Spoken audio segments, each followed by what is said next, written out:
Diz assim a palavra do nosso Deus. A infalível palavra do Senhor diz assim: Salmo de Davi, quando fugia de Absalão, seu filho.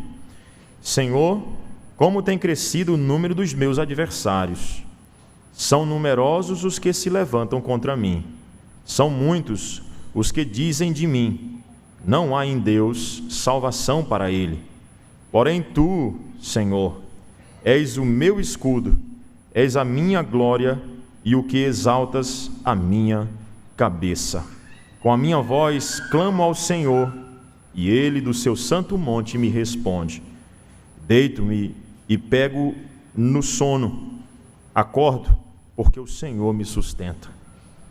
Não tenho medo de milhares do povo que tomam posição contra mim de todos os lados. Levanta-te, Senhor, salva-me, Deus meu, pois feres os queixos a todos os meus inimigos e aos ímpios quebras os dentes. Do Senhor é a salvação e sobre o seu povo a tua bênção. Amém. Ó Senhor Deus, esse é o salmo que o Senhor deixou para nós nessa noite. Ele resplandece a glória de Cristo, do seu Evangelho. E pedimos ao Pai que o Senhor fale agora, através desse salmo, usando-me como instrumento nas tuas mãos para explanação e exposição fiel da tua lei, Senhor. Ser comigo, ser com os meus irmãos aqui presentes, que juntos possamos expressar o maior momento de louvor, que é o momento da pregação, onde nós ouvimos a voz de Deus, onde nós adoramos a Deus por meio do entendimento da tua palavra, aplicando às nossas vidas. Desvenda-nos a glória de Cristo nesse texto e faz-nos entender o Evangelho, esse Evangelho que é tão necessário e tão suficiente para nos livrar do desânimo, do sofrimento. Ser conosco, ser com teu rebanho aqui nessa noite. Em nome de Jesus, amém. Lex orandi e lex credenti. Essa é uma expressão em latim que significa a regra de oração é a regra de fé. Lex orandi e lex credenti. Isso quer dizer, irmãos, que eu oro aquilo que eu creio. Eu oro aquilo que eu defendo. Eu oro a doutrina que eu entendo à luz da palavra de Deus. Muitas vezes as pessoas não conseguem orar exatamente porque elas não têm uma boa doutrina. E oram também errado, e nós oramos errado muitas vezes porque nós não estamos pautados, nós não estamos alicerçados em um cabedal doutrinário que seja de fato bíblico. Acredito que muitas vezes nos faltam até as palavras para oração. Eu acredito que você já passou por isso. Você quer orar, mas não sabe o que dizer. Algumas pessoas até mesmo têm medo de orar em público, numa reunião, num culto. A gente pede para orar. Irmão, você pode fazer essa oração? Aí, não, eu não posso fazer porque eu não sei nem o que dizer. E alguns até dizem heresias enormes enquanto estão orando. Lex orandi, lex credenti. Eu oro aquilo que eu acredito. A base da minha fé na hora de orar é certamente a minha expressão de oração. Estamos diante de um salmo, irmãos, em que Davi expressa a sua doutrina, a doutrina bíblica que ele acredita. E ele expressa isso de maneira poética, como nós temos visto. Os salmos são poemas, e aqui numa espécie de prosa, numa conversa com o próprio Deus, ele expressa a sua teologia de uma maneira muito bonita, bela, e que ajuda a mim e a você a orar. Muitas vezes nos faltam as palavras, mas muitas vezes nos faltam olhar, ou nos falta olhar para a palavra de Deus e tirar daqui, extrair dela conteúdo para as nossas orações. Muitas vezes nós estamos com uma tristeza profunda, com o coração abalado, talvez uma depressão, talvez uma ansiedade profunda que você não sabe lidar com isto. Então, irmãos, que a palavra de Deus te dá conteúdo, ela te dá base para você orar. Os salmos são bonitos porque eles são expressões de sentimentos, não são apenas expressões doutrinárias. Daqui você tem muita doutrina aqui dentro, aí você também tem muita poesia, você tem muito sentimento, você tem um relacionamento do salmista com o seu interlocutor. Você tem aqui umas expressões, irmãos, que são tão profundas que fazem a gente até, às vezes, chorar só de ler o salmo.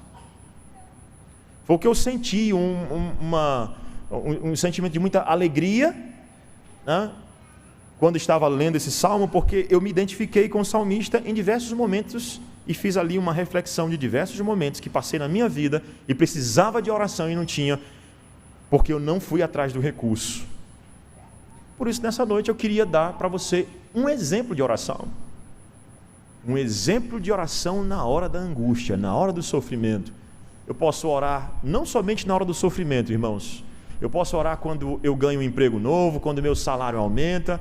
Eu posso orar quando alguém me trata bem. Eu posso orar quando as coisas estão andando muito bem na igreja.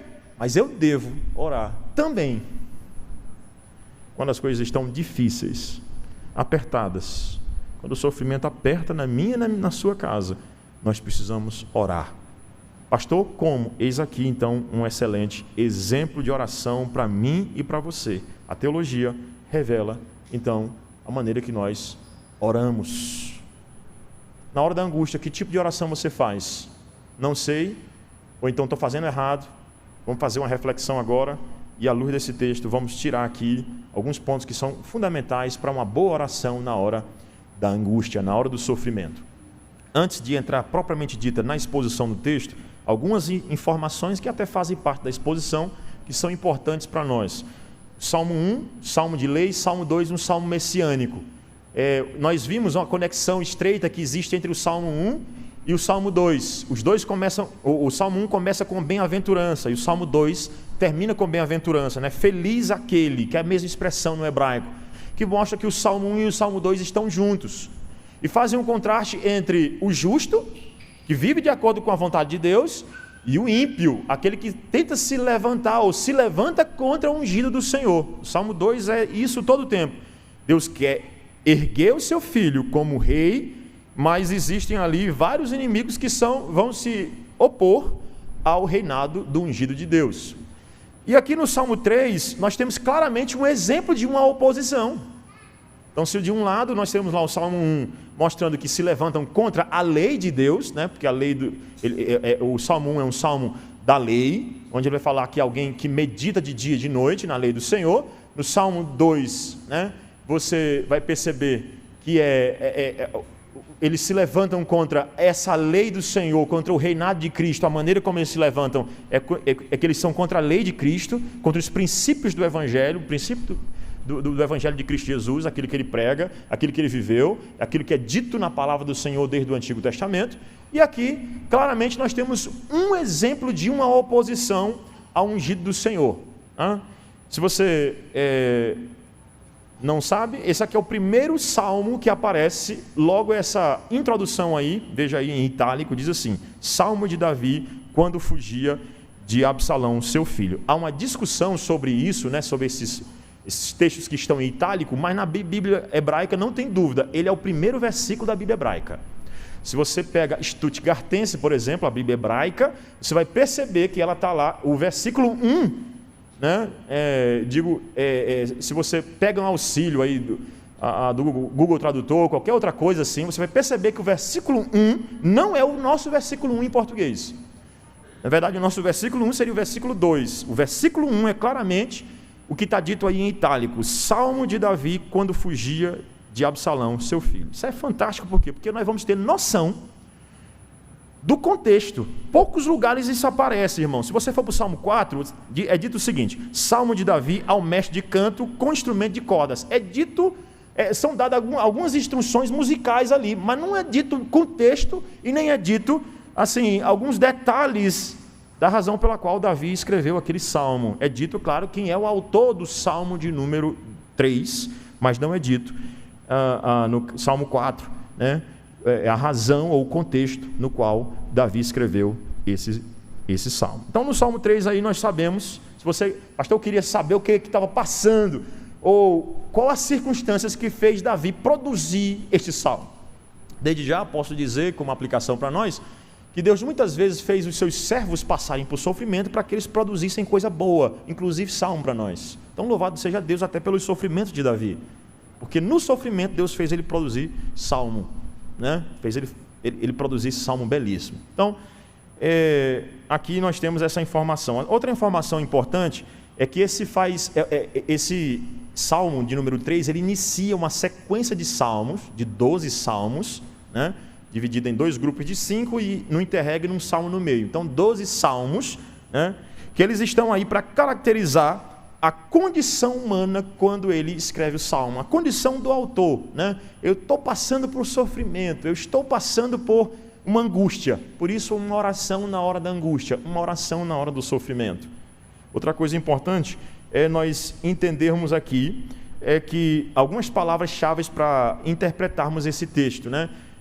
Na hora de olhar para um salmo desse, é fundamental fazer a tradução do texto e focar em algumas palavras-chave que vão nortear o conteúdo da poesia. Quais são elas? Adversários, angústias, né? E algumas perguntas dos adversários com relação ao autor do salmo, ao salmista Davi aqui. E nós temos ainda, irmãos, a estrutura do salmo, que é uma estrutura de uma poesia, né? Tem uma parte que parece até uma prosa, né? Parece até realmente também um diálogo, quando ele fala com o próprio Deus, ele dirige a sua oração a Deus, isso é claro aí no versículo de número 1, né? E o estilo literário é essa poesia que vem com essa beleza, né? Que embeleza a oração ainda mais.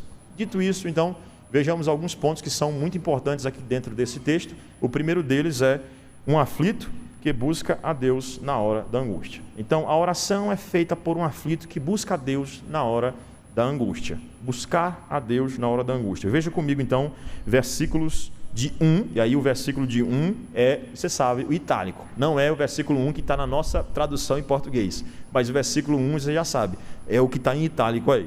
Salmo de Davi quando fugia de Absalão. Não foi sem propósito que eu coloquei na liturgia de hoje o texto em que Absalão se insurgiu contra o seu pai, né? Foi justamente pensando em elucidar esse momento aqui na sua cabeça. E coloquei lá atrás para que você entendesse o que estava acontecendo, né? Qual era aí o pano de fundo desse momento. Mas a primeira informação aqui que nós temos é que o salmo, ele é um salmo de Davi. Salmo de Davi. Quem foi Davi? Rei de Israel, ungido do Senhor, o homem segundo o coração de Deus, mas também um homem que pecou contra o Senhor, ele que se tornou um adúltero e um assassino. Ele adulterou tomando a mulher de Batseba, né? Nós vimos aqui a exposição do livro de 1 Samuel, se você não está lembrado, dá uma olhada lá na nossa playlist no canal, tem a exposição do livro de Samuel, 1 e 2 Samuel. Então, Davi, ele pecou com Batseba, adulterando com ela, mas também se tornou o quê? Se tornou um assassino. Ele matou Urias, colocando ele na linha de frente, mandando ordens a Joabe para que ele desse o fim em Urias. Então, esse homem que era segundo o coração de Deus, mas era pecador. E o seu pecado teve consequências sérias, a ponto de Deus dizer que a espada dele não se apartaria da casa de Davi. Ou seja, dentro da sua casa teve um filho que violentou uma filha, né? Amnon violentou Tamar, e veio Absalão e matou Amnon. E como se não bastasse, nós tivemos ainda esse próprio Absalão se levantando contra Davi, que é o caso aqui agora. Então, irmãos, quem é Davi? Um homem que sofre. Um homem segundo o coração de Deus, mas que sofre. E uma das razões do seu sofrimento é o seu pecado. Então ele vai orar aqui depois, ou num contexto de sofrimento. Muitas vezes nós sofremos pelos nossos pecados. E é lá que nós precisamos orar ao Senhor. E que tipo de oração nós fazemos? Davi aqui nos ensina, inclusive. A situação aqui que ele vivia é que ele então estava fugindo do seu filho Absalão. Ele não soube tratar Absalão. Ao invés de punir o seu filho, ele deu um beijo no rosto do filho, né? E é dito lá um texto que ele deu foi um beijinho no filho e mandou o filho embora. Ele nunca tratou o coração do filho. Davi é o autor deste salmo. Agora, irmãos, muito embora Davi seja o autor deste salmo, se você entende que o Salmo 2 é um salmo messiânico, obviamente esse salmo ele tem como um aspecto canônico e profético não somente Davi em vista, mas ele olha para Jesus Cristo, aquele que também teve o seu reinado atacado, aquele que foi angustiado. A diferença é que ele nunca pecou como Davi pecou. Pelo contrário, ele pagou pelos pecados de todos os seus eleitos, inclusive pelo pecado de Davi. A grande diferença é essa. O pano de fundo, digamos assim, profético, canônico, como nós utilizamos na teologia bíblica, o pano de fundo canônico é certamente apontar para Jesus Cristo como aquele rei que foi perseguido injustamente, que foi abandonado, não por ter feito algum pecado, mas pelos nossos pecados, quando disse: Deus meu, por que me desamparaste? Nós podemos então olhar para Cristo como aquele que foi abandonado pelos seus próprios correligionários, pelos seus próprios seguidores. Ele foi abandonado por quem? Pelos sumos sacerdotes, por Judas ele foi traído, pelos da sua própria casa. Pedro o traiu, negando-o 3 vezes. Então esse texto, ele não fala somente de Davi, ele fala do Messias também. Ele fala do Salvador. Se você acha que você já foi traído e muitas vezes dentro da sua própria casa você sofreu traição, olhe para o Senhor Jesus Cristo, que também foi traído por pessoas que estavam ali bem próximo dele, que partindo, tomando do bocado, na hora da ceia, ali estava presente. Inclusive foi apontado como traidor Judas Iscariotes. O versículo 1 então mostra o autor, que é Davi, e mostra o momento que ele estava vivendo. Mas não mostra somente isso, mas mostra exatamente a oração. Por que eu disse que é a oração do aflito? Porque ele estava fugindo do seu próprio filho. Você imagina você ter que fugir do seu próprio filho. É o seu filho que está se levantando. Eu acredito, para uma mãe, para um pai, uma das piores coisas é quando um filho se levanta e diz: vou te bater. É quando um filho se levanta e agride a própria mãe, o próprio pai.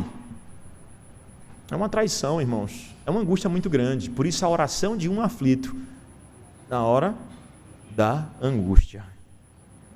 Aí então, versículo de número 1 em português, diz assim: Senhor, como tem crescido o número dos meus adversários.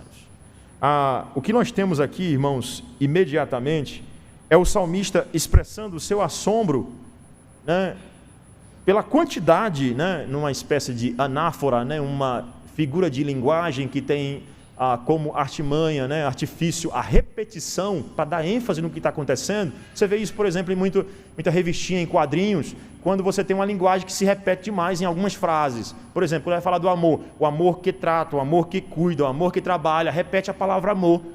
Aqui nessa anáfora, o que é repetido não é a palavra amor, mas é repetida a palavra, a ideia de multiplicidade dos inimigos. Perceba dos versos 1 e 2, quando é dito o seguinte, quando é repetido para poder dar ênfase, essa poesia tem esse artifício de repetição para dar ênfase no sofrimento. Perceba aí comigo, ele diz assim,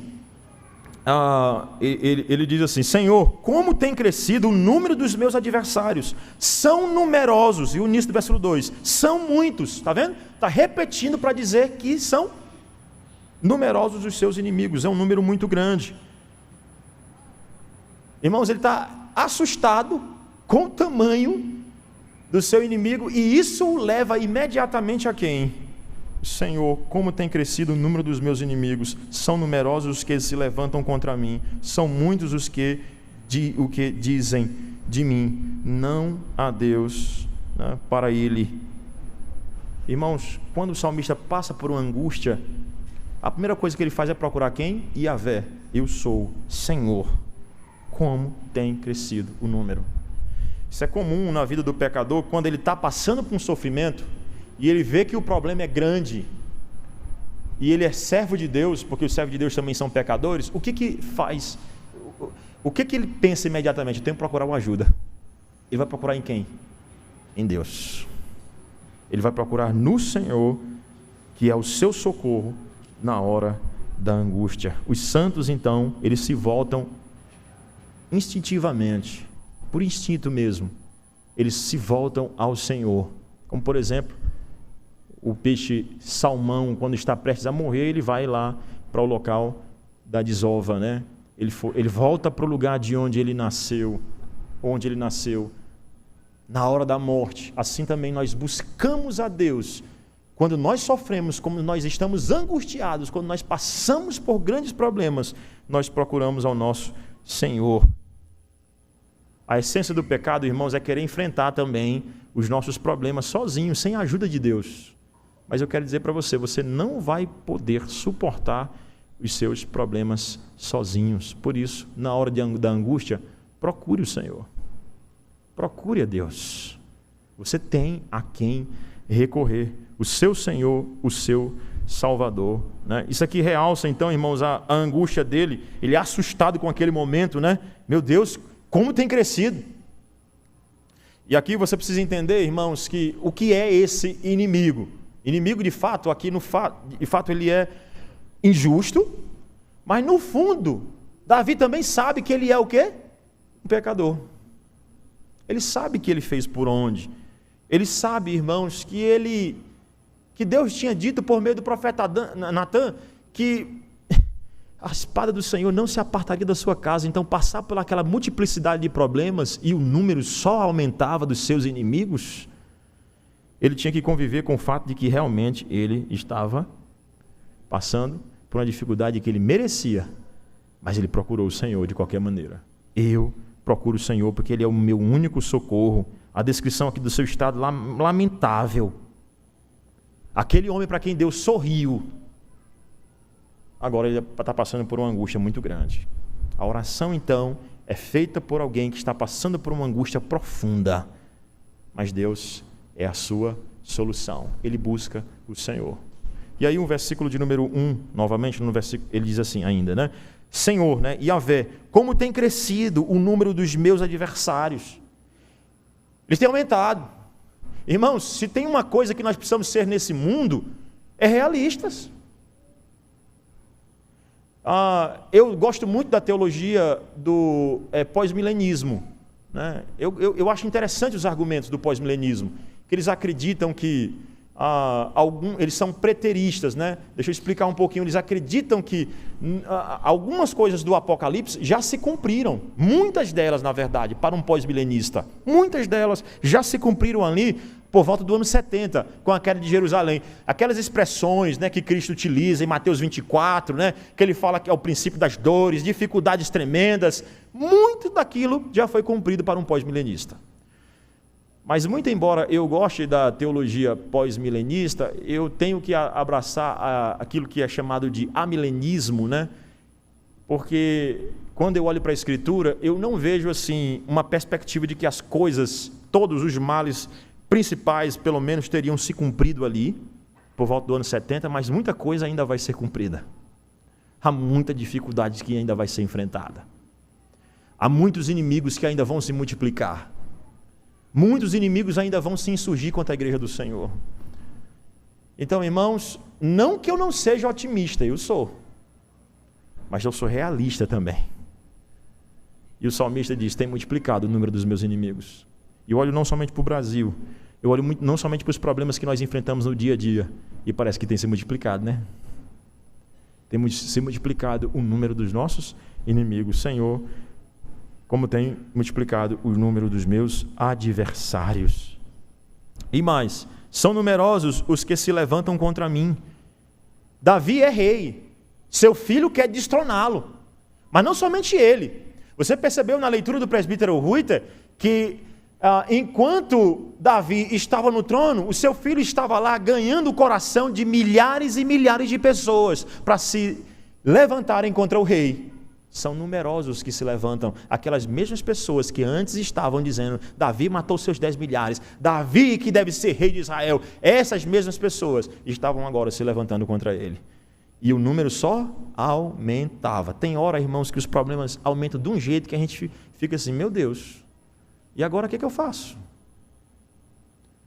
Há com quem você prosar, com quem você falar, com quem você conversar. Deus. Busque o Senhor em oração. Se você é um aflito, se você está passando por angústia, busque ao Senhor. E aí o versículo de número 2, ele diz: são muitos os que dizem de mim, não há em Deus salvação para ele. Irmãos, uma das piores coisas que qualquer pessoa pode dizer para nós é: não tem esperança para você, você é um pecador, você é um adúltero, você é um assassino, você é um ladrão. Não há chance para você, não tem perdão para você. Eram esses os ataques de Davi: Deus não está do teu lado, ó pecador. Essa é a acusação do próprio diabo: não tem chance para ti, você está um destruído, derrotado. Não há chance para você. É um dos piores ataques que eu e você podemos sofrer, irmãos, do próprio diabo, que é o nosso acusador, é ele dizer que não tem chance para nós, que não há restauração. Não há salvação em Deus para ele. Eu creio que isso foi um dos piores momentos da angústia de Davi, quando ele foi atacado acerca da sua esperança. Ele estava aflito, ele estava angustiado por causa que estavam atacando a sua esperança. Como se não bastasse o número dos inimigos que ele tinha, esse povo era um povo que ficava zombando de Davi, dizendo o seguinte: não tem salvação para ti, Deus não vai te salvar, não tem ninguém do teu lado, não há chance para ti. Irmãos, é nesse momento que nós precisamos orar a Deus mais do que nunca e dizer: Senhor, Tu és o meu único socorro, eu não tenho mais para quem recorrer, mas eu tenho esperança no Senhor e não tenho esperança em outra pessoa. Há uma multiplicidade de inimigos, há um número que só aumenta. Mas tem uma coisa, irmãos, que você não pode perder jamais, é a sua esperança. Por isso que Paulo falava sempre da sua tríade, né? Fé, esperança e amor. Fé, esperança e amor. Essas três coisas nós precisamos alimentar todo o tempo. Mesmo para aquelas pessoas que pisam no nosso pescoço assim e dizem o seguinte: olha, não tem chance, não tem chance, não tem chance. Tem porque o nosso Deus é um Deus restaurador. Tem porque o nosso Deus é o Deus que está do nosso lado. Tem porque o nosso Deus levanta o nosso braço na hora da angústia. Talvez você esteja numa crise financeira tão grande. Talvez você esteja numa crise no casamento tão grande. Talvez você esteja numa crise existencial consigo mesmo, tão grande que você esteja até sendo tentado pela sua própria mente caída e diga: você não tem chance. Mas esse salmo nos dá esperança, dizendo que nós temos sim no Senhor. Por quê? Porque aí vai o meu segundo momento, segundo ponto, que é a confirmação, a confirmação da confiança e autentificação da fé de Davi. A confirmação da sua confiança e a sua autentificação de fé. Olha, veja, perceba comigo, do verso 3 até o verso 6, quando é dito o seguinte: porém tu... Ele vinha descrevendo os seus inimigos e o número deles que ia aumentando. E ele agora, nessa adversativa, ele diz: contudo, porém, eu tenho um Deus do meu lado. E aqui, irmãos, diante de três expressões, ou com três expressões fantásticas, ele diz o seguinte: porém tu, Senhor, ele diz, é o meu escudo, a minha glória, o que exaltas a minha cabeça. Porém tu, Senhor, és o meu escudo, a minha glória e o que exaltas a minha cabeça. Com a minha voz clamo ao Senhor, e Ele do seu santo monte me responde.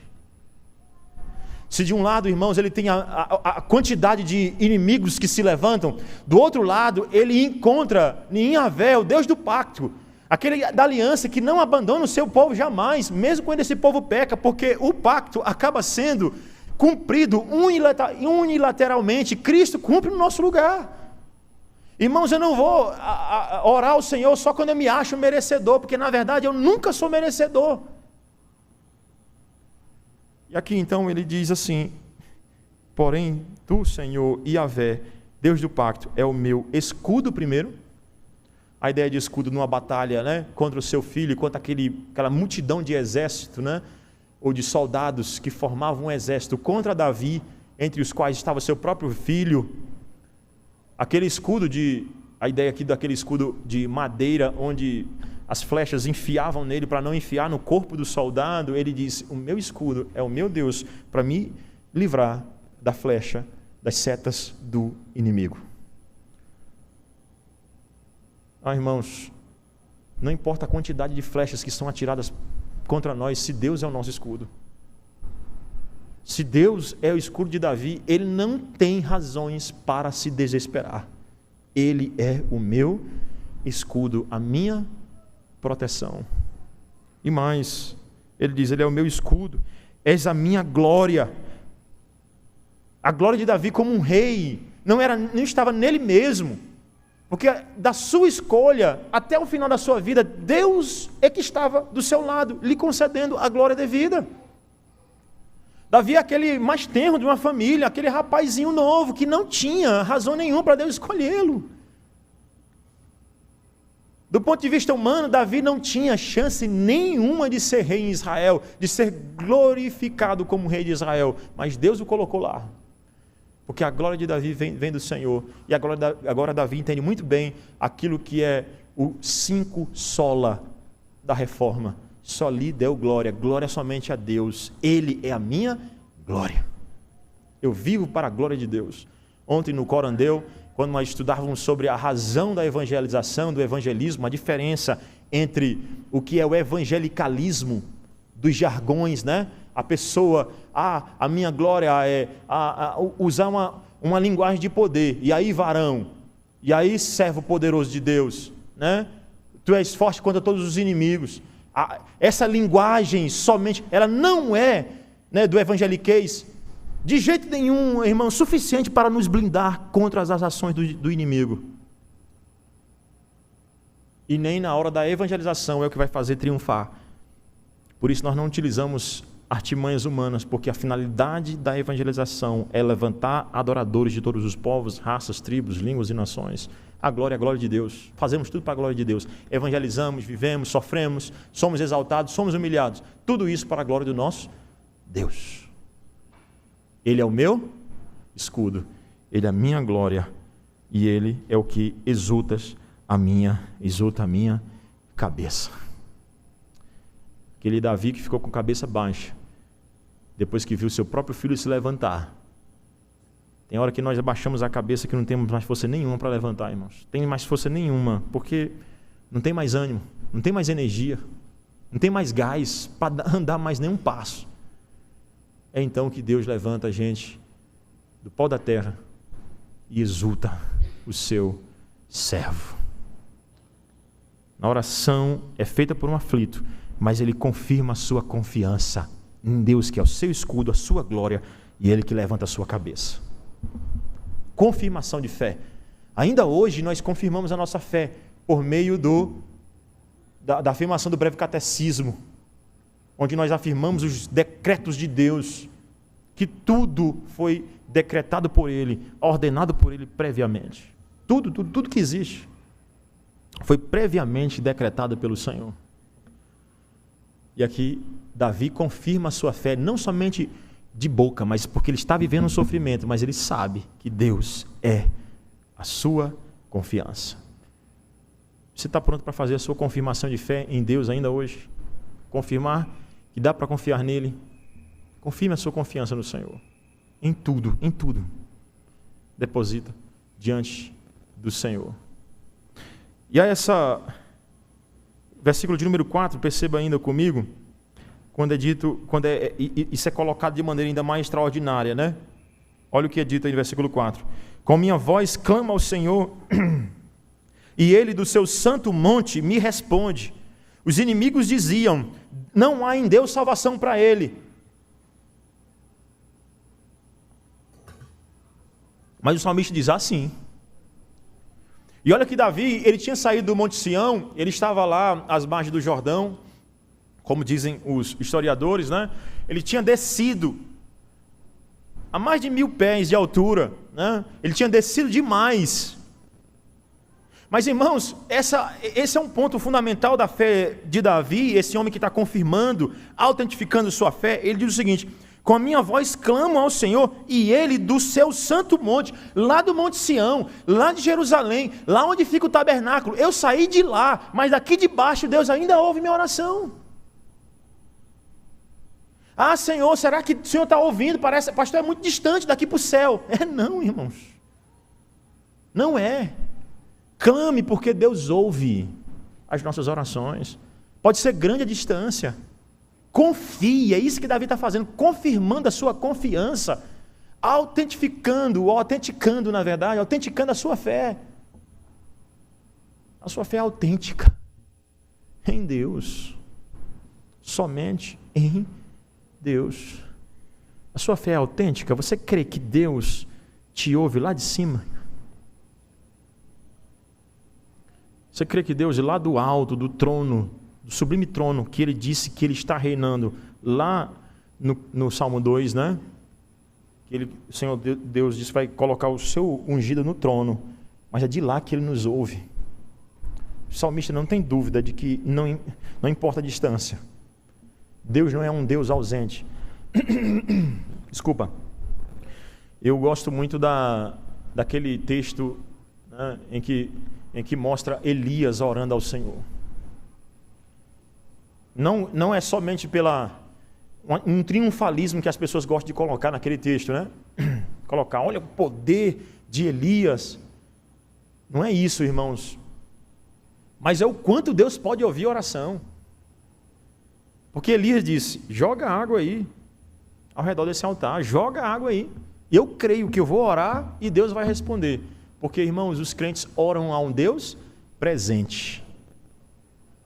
Enquanto os adoradores de Baal adoram um Deus ausente. Deus que não existe.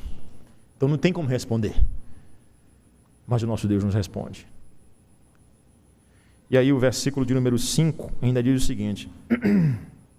E aí ele vai explicitar essa sua fé. Ele vai dizer, vou dizer como é que funciona a minha confirmação, vou mostrar o quanto é autêntica a minha fé. Ele autentica a sua fé como? Perceba comigo. Deito-me e pego no sono. Acordo porque o Senhor me sustenta. Já viu alguém ser ameaçado de morte e pelo próprio filho conseguir dormir bem? É difícil, né? Ora, irmão, se o seu time não ganhar, se o seu time perder, às vezes você não dorme. Se você assistir um filme e você ficou triste, Marley e eu, e não conseguiu dormir direito, de tão triste que você ficou. Você imagina o seu próprio filho se levantar contra você? E esse homem se deita e dorme. E não imaginemos que Davi aqui está dormindo em uma cama maravilhosa, em berço esplêndido. Ele está dormindo talvez como Jacó. O travesseiro dele poderia ser uma pedra. Mas quantas pessoas têm uma cama muito bem acolchoada e não conseguem dormir? Quantas pessoas têm uma cama muito boa e não conseguem dormir? Porque lhe falta confiança no Senhor. Porque Davi confiava em Deus todo o tempo, mas principalmente quando ele dormia, quando ele não estava vendo nada. Ele disse, agora é só ele mesmo. E aí, sem tomar nenhum Lexotan, Amitril, nem nenhum remédio para dormir, ele conseguiu descansar. Porque Deus é poderoso para fazer os seus filhos descansarem em paz. Amém. Irmãos, isso é fé. Além das circunstâncias, além do que eu estou vendo, além do que eu posso enxergar, isso é fé. Ele diz, deito-me e pego no sono. Ele disse, na hora que eu me deito, eu consigo dormir. Você tem um sono rápido assim? Deita e pega no sono? É claro, irmãos, que aqui existem vários fatores físicos que precisam ser considerados e precisam ser tratados, obviamente, não nesse salmo, que aqui não era, que era um fator espiritual, que só Deus podia tratar. Mas tratou. E deu descanso ao salmista. O Senhor me sustenta. E encerrando essa perícope, ele diz, não tenho medo de milhares do povo, que me tomam posição contra mim, ou que tomam posição contra mim de todos os lados. Ele dorme e diz o seguinte, não tenho medo de ninguém. Porque o Senhor me guarda. podem se multiplicar. Eles são milhares, eles são muitos, podem vir os milhares. Eu não tenho medo, versículo de número 6, não tenho medo de milhares do povo. Ele disse em 3 momentos. Em 3 momentos ele foi muito claro. São muitos, são numerosos, é um número muito grande, mas eu não tenho medo. Porque eu sei quem está do meu lado. Eu tenho confiança no Senhor. Eis uma oração para você fazer na hora da angústia. Quando você estiver angustiado, com o peito angustiado, se estiver com vários inimigos se levantando contra você, opositores os mais diversos, lembre-se de quem está do seu lado, o Deus de Israel, o Senhor dos Senhores. Pastor, porque você não sabe quantos problemas eu estou enfrentando na minha casa. São muitos. Irmãos, confie em Deus. Confie em Deus. Se você confiar no Senhor, você vai conseguir não somente orar, mas poder descansar em paz. E aqui é uma coisa que eu acho fantástica, que é oferecida, que é o sossego. Tranquilidade. É muito claro, né, nesses versos de número 5 e 6, quando ele diz que deita, é uma tranquilidade em meio a uma tribulação enorme. Como alcançar isso, irmãos? Será que isso aqui é história da carochinha? Será que isso aqui é mentira? É platônico? Não existe? Existe. Quando Deus está do nosso lado, irmãos, eu consigo ter descanso, eu consigo ter paz. É paz que é oferecido aqui. Outra coisa muito importante, terceira coisa importante desse salmo aqui, está aí no versículo 7. Eu acho fantástico ele dito aí, né? A petição, é uma petição dupla que ele faz. Ele pede livramento por ele e pede pela punição dos inimigos, né? Levanta-te, Senhor. Levanta-te, Senhor. Em defesa, claro. Esse é um dos textos, né? Uma expressão parecida com essa. Foi utilizada de maneira errada pela Igreja Católica Romana no período da Reforma, né? O Papa fez uma bula cuja expressão em latim era exsug Domini, né? Exsug Domini, levanta-te, Senhor, né? Levanta-te, Senhor. Levanta-te contra Lutero, porque Lutero é o perseguidor da igreja. Não, na verdade, Lutero era quem estava defendendo a igreja, né? Então a expressão foi utilizada errada, mas veja, quando nós precisamos de defesa, nós precisamos orar sim. Levanta-te, Senhor, salva-me, salva-me. Davi não tem dúvida, irmão, de que ele precisa de salvação. Diversos tipos de salvação, entre os quais da punição do seu pecado, obviamente, da punição eterna do seu pecado. Ele precisava ser salvo. Levanta-te, Senhor, e vem e salva-me, socorre-me. Levanta-te, salva-me, Deus meu. E aí ele não utiliza a expressão hebraica Yahvé, mas Elohim, né? Deus meu, ó Criador dos céus e da terra. Ele não evoca a figura do Deus do pacto, mas do Criador também aqui, né? São nomes do mesmo Deus, tá? Yahvé e Elohim. Ele diz, ó Deus, Criador, ó Deus do pacto, Deus da aliança. Primeiro ele diz, levanta-te, Deus do pacto, salva-me, Deus Criador, Criador meu, pois feres nos queixos. E aqui ele faz aquilo que dentro do saltério é chamado de imprecatório, né? De salmo imprecatório, uma imprecação, né? Uma imprecação seria uma oração para Deus destruir, né? E ele faz assim essa imprecação. Ele diz, pois feres nos queixos a todos os meus inimigos e os ímpios quebras os dentes. Ele não está afirmando realmente, dá até para pensar que ele está fazendo isso, mas a ideia realmente é que ele está pedindo para que Deus faça. Como ele faz? Abra comigo o Salmo 139. Abra comigo, por favor, o Salmo 139. Perceba que salmos imprecatórios, orações imprecatórias, elas são bíblicas, mas devem ser feitas com muito cuidado, como o salmista no Salmo 139 tem muito zelo em fazer a imprecação. Ele diz que Deus sonda e conhece, ele diz que Deus está em todos os lugares, que Deus sabe de tudo, Deus é o Criador, Deus entreteceu ele ali no ventre da sua mãe, foi aí que Deus fez ele. Aí volte seus olhos para o verso de número 18. Se Deus é grandioso, se eu contasse, nunca conseguiria contar. Verso 19.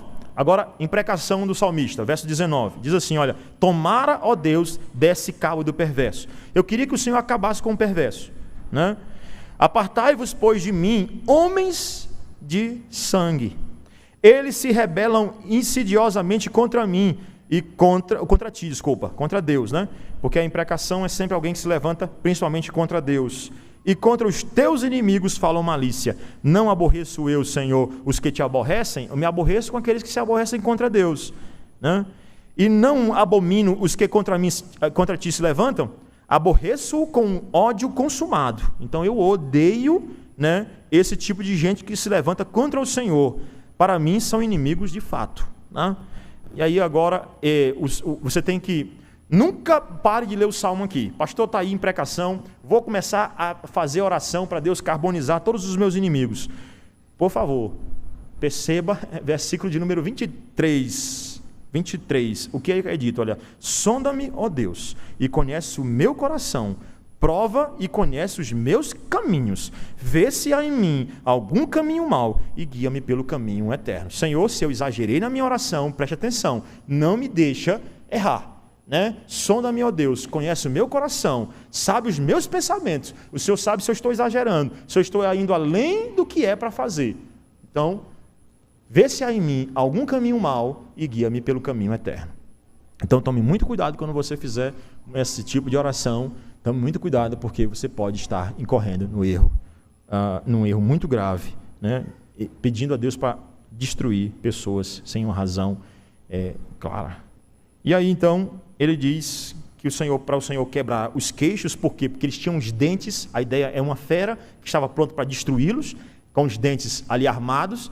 Ele disse que Deus então vai quebrar os dentes e vai nocauteá-lo, né? Vai dar um golpe realmente, né? Para quem gosta de boxe, Rock Balboa, ele vai dar um golpe e vai destruir de uma vez por todas. Essa é a ideia, nocauteia, Senhor, os nossos inimigos de uma vez por todas. E depois dessa petição que nós temos aí uma ação de graça. O último versículo, versículo 8, uma ação de graça. Do Senhor é a salvação. Ele não tem dúvidas. Só Deus pode me salvar. Do Senhor é a salvação e sobre o teu povo a tua bênção. Uma doxologia, uma adoração, né? Ele louva a Deus, uma ação de graças. Em uma ação de graças, eu não tenho dúvida que é ao Senhor, a Yahvé, que pertence à salvação. Ele tem me libertado dos meus inimigos, inclusive daqueles que se levantaram contra mim dentro da minha própria casa, entre a minha própria família, e Deus, assim, Ele me salvou desses inimigos. Então, a bênção dele está sobre a minha casa é uma casa abençoada. Esse, então, é um salmo. Algumas aplicações finais para nós, a primeira delas é acerca da oração. Irmãos, orem. Nós precisamos orar, eu e você precisamos orar mais. E orar mais, irmãos, não é somente, como eu tenho dito, não somente na igreja, mas oração de maneira geral, em casa e na igreja. É de maneira geral, é onde você vai, nós precisamos orar mais. Nós precisamos recorrer mais a esse recurso que Deus nos concedeu, que é a oração. Infelizmente, nós oramos muito pouco, nós passamos por angústia, e mesmo assim não buscamos a Deus.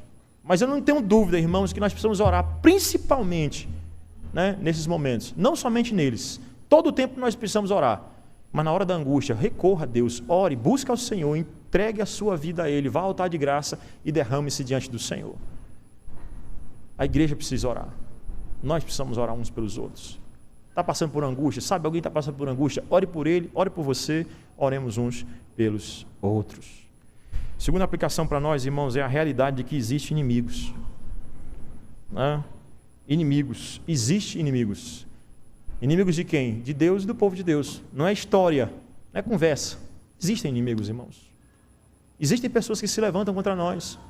A prova disso é, pastor, não existe inimigo não. Então eu lhe pergunto, se não existem inimigos, se não existe, se você tiremos da equação os inimigos, sobraria o quê? Só a pessoa que faz coisa boa. E existe isso? Não, irmãos, nós estamos vendo aqui na escola dominical, no estudo Fé na Era do Ceticismo, onde o Timothy Keller, ele vai dizer o seguinte, olha, claramente existe uma verdade e é mentira. Existem normas em todos os lugares. Tem que dizer, isso aqui está errado, isso aqui está certo. E na hora que você disser, isso aqui está errado, Isso aqui está certo, pessoas vão se levantar contra você. Pode ter certeza, vão se levantar contra você. Inimigos existem. Agora, irmãos, é claro, não trate as pessoas, a ideia de inimigos são aqueles que se opõem ao evangelho, mas não tratem eles mal. Ah, pastor, é meu inimigo, então vou matar. Não é isso que você vai fazer. Faça a mesma coisa que Cristo fez por você, quando você era inimigo deles, porque exatamente foi isso, era isso que você era isso que eu era. Nós éramos antes de conhecermos a Cristo, nós éramos inimigos, e Ele, ao invés de nos tratar mal, Ele mandou seu próprio Filho para morrer pelos nossos pecados. É assim que nós tratamos os inimigos. Irmãos, é assim que Cristo nos mostra o amor, mas Deus prova o seu próprio amor para conosco, pelo fato de ter Cristo morrido por nós, sendo nós ainda pecadores, ao invés de nos tratar mal, Ele nos tratou bem. Então, aquelas pessoas que se opõem ao Evangelho, nós vamos ainda assim tratá-las muito bem. Muito bem. Não vamos concordar com elas, não vamos concordar com o erro delas, mas vamos respeitá-las. Vamos atrás, sim, se necessário, nós vamos lutar pelos nossos direitos, mas nós vamos respeitar as pessoas. Todas elas. Existem inimigos, eles são a realidade, existe uma maneira bíblica de lidar com ele ou com eles. Depois, irmãos, também seja uma pessoa realista. Não viva uma vida platônica como se não existissem problemas, ignorando. Porque não se resolve o problema dizendo o seguinte: não tem problema nenhum, ou não tem inimigo nenhum, vamos fechar os olhos para isso tudo. Existem. E na hora de oração, declara isso. Fale: Senhor, isso e isso tem afligido o meu coração. É muita coisa. É muito inimigo. Então, não vivamos uma vida fingida. Sejamos realistas. Problemas existem. Isso aqui é contra a teologia da prosperidade, que diz que não, depois que você é crente, você não passa por problema nenhum mais. Mais uma vez, o evangeliquez. O crente vence tudo. Sim, irmãos, mas passa por problemas. Vai vencer em Cristo, mas passa por problemas. Passa sim.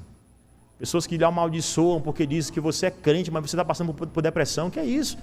Crente também passa por depressão. Como consequência geral da entrada do pecado no mundo, todo crente passa por problemas de saúde. Depois ainda, irmãos, sabe o que o inimigo tenta fazer? Tenta atingir aquele seu ponto fraco. Sempre o inimigo gosta de atingir o nosso ponto fraco. Sempre. Isso aqui a gente vê desde criança. Se você tem algum defeito, você vai sofrer algum bullying, né? Hoje é chamado de bullying, né?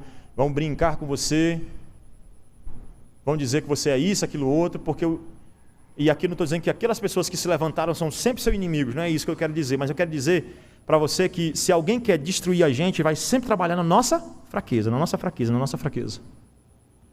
Foi exatamente isso que os inimigos de Davi fizeram, foram na sua fraqueza. Foi isso que o diabo fez, levantou gente da própria casa dele. Foi isso que o diabo fez quando levantou o próprio Judas Iscariotes, alguém que estava lá no redil de Cristo, irmãos. Um dos discípulos. Mas o Senhor estava com eles. É exatamente isso que o diabo vai fazer, é exatamente isso, irmãos, que vão fazer, vão bater no seu calo, naquilo que é mais fraco, e vai bater, e vai bater, e vai doer, e você vai ficar desesperado, mas é nesse momento que você vai lembrar de Cristo Jesus, do seu Redentor, que um dia morreu na cruz pelas suas fraquezas, para que você suportasse esse momento de fraqueza também. Cristo Jesus suportou. Qual é a sua fraqueza? Qual é o seu ponto fraco? É exatamente ali que as pessoas que não gostam de nós vão puxar o tapete, vão fustigar e vão realmente ferir a gente. Mas Deus vai nos dar força para que nós suportemos esse momento de angústia, esse momento de dor. Por isso esse salmo é tão belíssimo, essa poesia é tão linda para mim e para você, e te ensina a orar. Mas ainda, irmãos, o que fazer quando uma pessoa está sem esperança, pastor? O que fazer quando a pessoa... Eu falo bastante para ela, e ela não consegue mais entender, pastor, e ela está desesperada, e não sabe mais o que fazer. Lembre-se quem é Deus para essa pessoa, irmãos. Foi isso que Davi fez, lembrou-se quem é Deus. Deus é aquele que está do seu lado. Busque o Senhor na hora da angústia. Busque o Senhor na hora da dificuldade. Na hora que tudo ficar muito difícil e tudo passar muito, parecer assim um desespero. Busque o Senhor. Um dos filmes que eu gosto muito é Forrest Gump. Tem muita gente que não gosta, né? Filme demorado. Alguns até atacam e dizem que é um filme mentiroso. Mas tem uma cena que me chama a atenção. Várias cenas. É um filme mesmo que eu gosto do início ao fim. Forrest Gump, ele está lá no início do filme, com a roupa assim, um tênis todo rasgado, contando a história para quem senta ali do lado dele no banco, né? De uma praça. E lá você poderia imaginar que ele era um maluco e achar que ele não viveu nada daquilo que ele disse, mas ele começa a contar vários momentos da vida dele. E um dos momentos que me chama a atenção é quando ele vai pescar camarões, né? Ele tinha prometido, inclusive, para um colega dele chamado Bamba, né? Ele estava com ele lá no exército, um companheiro dele de exército. Ele tinha falado que queria se tornar rico. Ia montar uma empresa. A empresa que ele montou, ele investiu tudo dele em camarão, em pesca de camarão, né? Pesca de camarão. E aí no dia da pesca lá, meu amigo, teve uma tempestade enorme, né? Mas antes mesmo da tempestade, ele estava lá com um dos tenentes que estava na guerra e tinha perdido as 2 pernas, né, na guerra, e estava lá com ele pescando, né? Antes da tempestade. E aí o tenente disse assim para ele, quando o Forrest Gump disse o seguinte: o que nós vamos fazer? A gente pesca, eu investi tudo, mas não tem nada aqui dentro. Aí ele disse: talvez você tenha que buscar Deus. Só que o tenente não acreditava em Deus, mas o Forrest Gump foi lá. E ainda que tenha assim um teor errado no filme, né, do que seria buscar a Deus, mas ele foi para a igreja, e enquanto o tenente estava lá bebendo, dentro da igreja, ele estava orando. Ele orou, ele voltou para pescar, teve uma tempestade, todos os pescadores morreram, virou os barcos, e só o barco de Forrest Gump ficou, e ele se tornou um milionário. Porque acreditou em Deus. Eu não estou dizendo aqui que a teologia da prosperidade, que agora você vai investir em camarão e você vai ficar rico.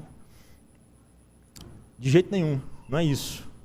Mas eu estou falando de confiança em Deus, quando as coisas parecem muito difíceis, quando você olha para um lado, olha para o outro e diz: rapaz, pastor, não tem solução nenhuma. Lembre-se quem é Deus. Ele é o Deus, Criador dos céus e da terra, Ele pode tudo. Tudo. Você confia em Deus? Você procura Deus? Sabe encontrar Deus?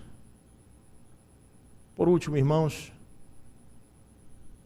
eu não posso deixar de olhar para esse texto e lembrar do nosso Redentor, quando ele, como rei de Israel, ele diz para vocês desde o início, esse salmo, desde o início, ele não é um salmo que fala apenas de Davi, ele fala de Jesus. Davi aqui, ele diz: o número dos meus inimigos são grandes. Você imagina o número dos inimigos de Cristo, que se opõem a ele até hoje, ao seu reinado. E imagine, irmãos, que os inimigos de Cristo, não somente aqueles que se levantam diretamente, mas até o nosso pecado é inimigo de Cristo. Mas ele sofreu o pecado no meu e no seu lugar, para que eu e você um dia pudéssemos orar a Deus e dizer o seguinte: Senhor, atende a minha oração em nome de Jesus. Eu quero finalizar esse salmo adorando a Cristo, porque assim como o salmista pôde orar, baseado não nele, mas em Yahvé, o eu sou, que é apresentado no Novo Testamento, eu e você hoje podemos orar e sermos ouvidos por Deus. Sermos ouvidos pelo Senhor na nossa angústia, nosso pavor, na nossa aflição. Porque um dia alguém pagou a aflição em nosso lugar. Não tem aflição pior do que a do inferno, irmãos. Não existe. Mas essa Cristo já pagou no nosso lugar. Bendito seja o nome dele. Amém. Vamos orar mais.